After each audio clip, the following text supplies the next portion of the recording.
जय हिंद दोस्तों, आज पढ़ेंगे हम लोग प्रश्नावली 6.3 का क्वेश्चन नंबर 9 सोल्व करेंगे। तो आइए क्वेश्चन को सोल्व करते हैं। क्वेश्चन कह रहा है कि आकृति में ABC और AMP दो समकोण त्रिभुज हैं जिसमें कोण B और M समकोण है। तो सिद्ध कीजिए कि त्रिभुज ABC समरूप त्रिभुज AMP।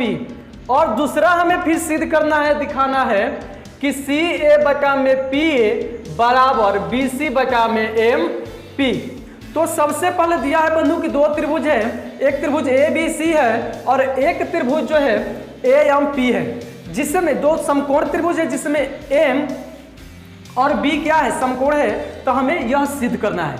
तो सबसे पहले हम लोग क्या करेंगे, जो हमें सिद्ध करना है उसको हम लोग लेकर चलेंगे, उस त्रिभुज को लेकर चलेंगे। ठीक है, चलिए तो आइए देखते हैं, सोल्व करते हैं। पहला क्वेश्चन नंबर फर्स्ट कह रहा है कि त्रिभुज ABC तथा त्रिभुज AMP में, आइए देखते हैं त्रिभुज ABC। ध्यान से देखिए, त्रिभुज A, B और C, कौन सा त्रिभुज दी? तो त्रिभुज A, B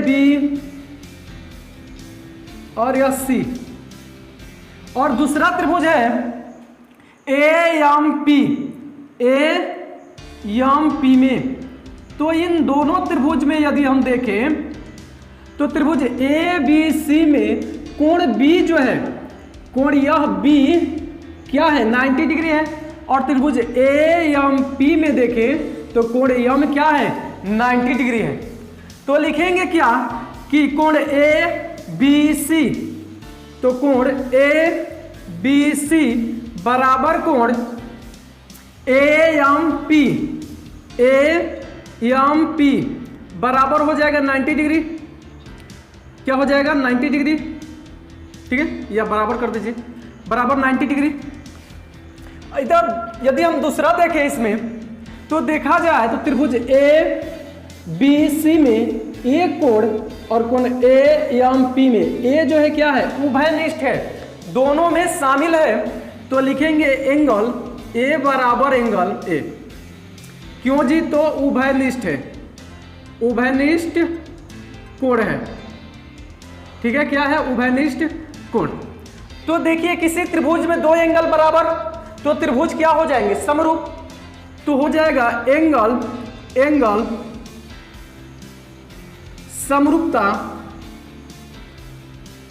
कसौटी से यह दोनों त्रिभुज क्या हो जाएंगे, तो होंगे क्या, तो ABC समरूप त्रिभुज AMP।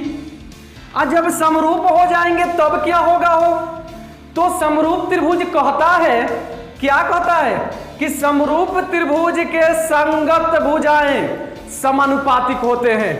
तो आइए देखते हैं दूसरा, ध्यान से देखिएगा, त्रिभुज ABC में 90 डिग्री के सामने वाला भुजा कर्ण क्या है, तो AC। तो लिखेंगे क्या, AC। और छोटका त्रिभुजवा में 90 डिग्री के सामने वाला भुजा AP बराबर, इसमें लंब क्या हो जाएगा, तो CB बटा में इसमें लंब क्या हो जाएगा जी, तो हो जाएगा MP। हो जाएगा, समरूप त्रिभुज के संगत भुजाएं समानुपातिक होते हैं। तो लिख दीजिए यहां पर कारण कि समरूप त्रिभुज के क्या हैं, संगत भुजा हैं, जो कि हमें यही क्या करना था, सिद्ध करना था। या इसके जगह पर यह मन नहीं कर रहा है लिखने के लिए, तो आप लिख सकते हो त्रिभुज ABC समरूप त्रिभुज AMP हो जाएगा। तो यही हमें क्या करना था जी, सिद्ध करना था, जो हमने कर दिया। 10 क्या कर रहा है, क्वेश्चन नंबर 10 कह रहा है कि CD और GH क्रमशः कोण ACB और कोण EGF के ऐसे समद्विभाजक हैं कि बिंदु D और H क्रमशः त्रिभुज ABC और त्रिभुज एफ जी एच की भुजाओं और ए बी और एफ ई पर स्थिर है। यदि त्रिभुज ए बी सी समरूप त्रिभुज एफ ई जी है तो दर्शाइए कि, हमको क्या दर्शाना है बाबू, तो सी डी बटा में एच जी बराबर ए सी बटा में एफ जी और त्रिभुज डी सी बी समरूप त्रिभुज एच जी ई, और तीसरा हमें दिखाना है कि त्रिभुज डी सी ए समरूप त्रिभुज एच जी एफ। तो सबसे पहले हम दो कार्य के त्रिभुज बना लीजिए। तो हम लोग क्या करेंगे, दो त्रिभुज बनाएंगे। चलिए एक त्रिभुज बनाते हैं ए बी सी और दूसरा त्रिभुज, हमारा दूसरा त्रिभुज होगा, चलिए कौन सा दूसरा है जी, तो एफ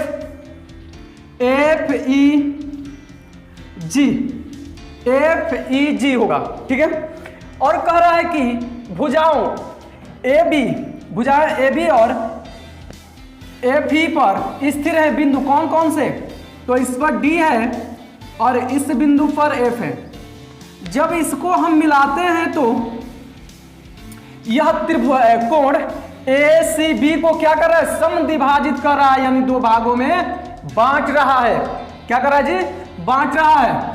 और जब जी एफ को मिलाते हैं या एफ जी को मिलाते हैं तो जी को यह क्या कर रहा है, दो भागों में डिवाइड कर रहा है, यानी बांट रहा है, ठीक है। और दे रखा है हमको कि यह दोनों त्रिभुजवा क्या है, समरूप हैं। और समरूप है तो लाल देखो क्या होता है कि कोण ए बराबर कोण एफ और कोण बी बराबर कोण ई और कोण सी बराबर कोण क्या हो जाएगा, जी हो जाएगा।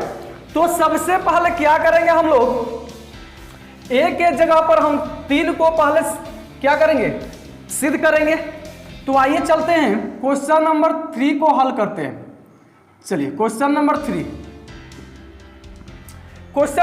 कह रहा है कि त्रिभुज डी सी ए तथा त्रिभुज एच जी एफ में क्यों जी, इन दोनों त्रिभुज में क्यों, क्योंकि इसी त्रिभुज को हमको क्या करना है, समरूप करना है, इसलिए इसी त्रिभुज को हम लेकर चलेंगे।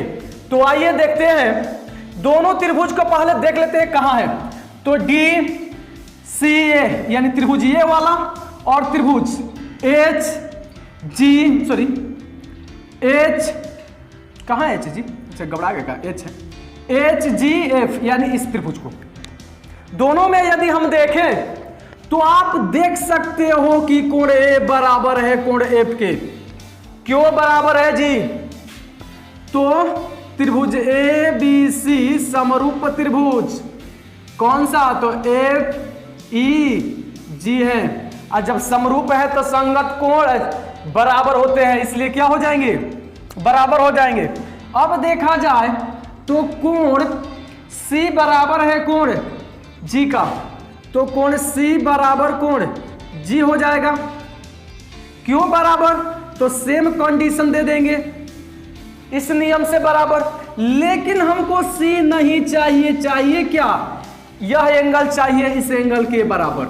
तो हम क्या करेंगे, इसका हाफ कर देंगे, हाफ कोण सी बराबर हाफ कर देंगे कोण जी, कर देंगे जी, दिक्कत नहीं। क्वेश्चन कहता है कि तुमको जो मन तो करो, कोई दिक्कत नहीं, लेकिन प्रश्न के मान पर कोनो प्रभाव नहीं पड़ना चाहिए। तो सी को अगर हम आधा कर दे तो क्या हो जाएगा, जी सी ए, तो कोण हो जाएगा डी सी ए बराबर कोण एच जी एफ हो जाएगा, या बराबर हो जाएंगे। तो देख लीजिए कि एक एंगल यहां बराबर हो गया और एक एंगल यहां बराबर हो गया, तो हो जाएगा क्या, एंगल समरूपता कसौटी से, समरूपता कसौटी से यह दोनों त्रिभुजवा क्या हो जाएंगे जी, तो समरूप हो जाएंगे। तो डी सी ए समरूप त्रिभुज एच जी एफ हो जाएगा, हो जाएगा। अब आ जाइए यहां पर, हम पहला को सोल्व कर देते हैं। पहला क्या कर रहा है जी, ध्यान से देखिए, सी डी तो इस दोनों त्रिभुज में देखें हम, इस दोनों त्रिभुज में अभी हम समरूप किए, तो ध्यान से देखिए सी डी बटा में इसमें क्या हो जाएगा जी एच बराबर ए सी बटा में इसमें क्या हो जाएगा एफ जी। क्यों होगा?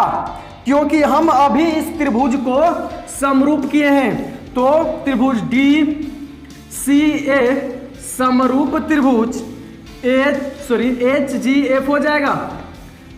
ठीक है, समरूप त्रिभुज के संगत भुजा क्या होते हैं? समानुपातिक होते हैं। और यह क्या हो गया? प्रूफ। अब देखते हैं हम दूसरा को सॉल्व करते हैं।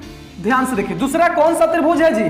तो त्रिभुज A D B, sorry D ना, ये रॉन्ग कहां हो जा रहा है जी? डी सी बी तथा त्रिभुज एच जी ई में, आइए हम लोग देखें कहां है यह त्रिभुज। तो डी सी बी यानी इस त्रिभुज को लेकर चलेंगे और इसमें एच जी ई यानी इस त्रिभुज को लेकर चलेंगे। तब दोनों में यदि हम देखें तो क्या देखेंगे? तो एंगल बी बराबर है किसके? तो एंगल ई के। क्यों बराबर है जी? चूंकि त्रिभुज ए बी सी समरूप त्रिभुज एफ ई जी है। समरूप त्रिभुज के संगत कोण बराबर होते हैं। अब यहां पर देखिए तो बबुआ जो कंडीशन इसमें लगाए थे वही कंडीशन में क्या करेंगे? इसमें लगाएंगे, यानी एंगल सी बराबर एंगल क्या हो जाएगा जी? कारण ये गीतिया गा दे, चलिए ये गीतिया गा देते हैं, हो जाएगा। यदि हम एंगल सी को हाफ कर दे, एंगल सी बराबर हाफ एंगल जी कर दे, तो सी यहां पर सी आधा कर देंगे तो यह क्या है? दोनों बराबर है, समविभाजित कर रहा है यह रेखा, तो हो जाएगा डी सी बी, यानी एंगल डी सी बी बराबर एंगल एच जी ई हो जाएगा, एच जी ई। तो देखिए यहां एक एंगल और यहां एक एंगल बराबर हो गए, तो हम लिखेंगे क्या? हम क्या लिखेंगे जी? तो लिखेंगे एंगल समरूपता कसौटी से यह दोनों त्रिभुज क्या हो जाएंगे? यानी त्रिभुज डी सी बी समरूप त्रिभुज एच जी ई हो जाएगा, जो कि यही हमें क्या करना था? सिद्ध करना था। और एक यहां सिद्ध कर दिए और एक यहां हमने सिद्ध कर दिया। क्वेश्चन नंबर 11 कर रहा है कि आकृति में ए बी जो है एसी वाले, ध्यान से देखिए आकृति में ए बी बराबर है किसके? एसी के वाले एक समद्विबाहु त्रिभुज ए बी सी की बढ़ाई गई भुजा सी बी पर स्थिर है। कहाँ है? सी बी पर स्थिर। ई एक बिंदु है, सी बी को बढ़ाया गया है कहां तक? ई पर, ठीक है, ई तक। तो कह रहे कि यदि ए डी लंब है बी सी पर और ई एफ लंब है एसी पर, तो सिद्ध कीजिए कि ए बी डी समरूप त्रिभुज ई सी एफ है। ध्यान से देखिए सबसे पहले दिया है कि ए बी सी क्या है? समद्विबाहु है, और समद्विबाहु है तो यह भुजा इस भुजा के बराबर है। और जब भुजा बराबर है तो क्या होगा बबुआ? इसके सम्मुख कोण भी बराबर हो जाएंगे। तो इसके सम्मुख कोण क्या है? बी, और इसके सामने कोण कौन है? सी। ये भी आपस में बराबर हो जाएंगे, ठीक है। और कह रहा है कि BC की, ध्यान सुनिए, CB की बढ़ाई गई भुजा कहां तक? E तक। और EF लंब है किस पर? AC पर, और AD लंब है BC पर। तो हमें सिद्ध करना है कि ABD, ध्यान से देखिए ABD, यानी यह त्रिभुज ये वाला ABD, कौन सा? ABD। और दूसरा त्रिभुज हमारा है कि ECF, यानी इस त्रिभुज को, चलिए तो सबसे पहले जो दिया है उसे लिख लेंगे। तो दिया क्या है जी? तो दिया है कि ABC एक समद्विबाहु त्रिभुज है जिसमें क्या? तो AB बराबर है AC के, जिसमें AB बराबर है AC के, और दिया है, ठीक है जी, बराबर है AC। क्लियर है? चले इतना ही रह देते हैं। तो सिद्ध करना है क्या? तो सिद्ध करना है कि, क्या सिद्ध करना है जी? कि त्रिभुज ABD समरूप त्रिभुज ECF, यही हमें सिद्ध करना है। तो आइए प्रूफ करते हैं। क्या करते हैं? प्रूफ करते हैं। ध्यान से देखिएगा। तो सबसे पहले ध्यान से देखो बाबू, आप लोग को बहुत बार बता चुके हैं कि जिस त्रिभुज को समरूप करना होगा उसी त्रिभुज में हम लोग क्या करेंगे? चलेंगे और देखेंगे। तो त्रिभुज कौन सा? तो त्रिभुज ABD तथा त्रिभुज ECF में, इन दोनों में देखें तो ADB यह 90 डिग्री और EFC ये भी 90 डिग्री, यानी हो जाएगा एंगल ADB बराबर एंगल EFC। क्यों बराबर हो जाएगा जी? तो 90 डिग्री है, बराबर हो जाएगा। और ध्यान से देखिए, एंगल B बराबर हो जाएगा एंगल C के। एंगल B बराबर एंगल C के। क्यों बराबर? तो चूंकि AB बराबर है AC के। तो हम लोग पढ़ चुके हैं कि जब किसी दो त्रिभुज में दो कोण बराबर, तो वह क्या हो जाएंगे? तो एंगल समरूपता कसौटी से यह दोनों त्रिभुज क्या हो जाएंगे जी? तो ABD समरूप त्रिभुज ECF हो जाएगा, जो कि यही हमें क्या करना था? सिद्ध करना था। यदि वीडियो आप लोग को अच्छा लगा हो तो लाइक, शेयर और सब्सक्राइब जरूर करें। मिलते हैं अगले वीडियो में, तब तक के लिए जय हिंद, जय भारत।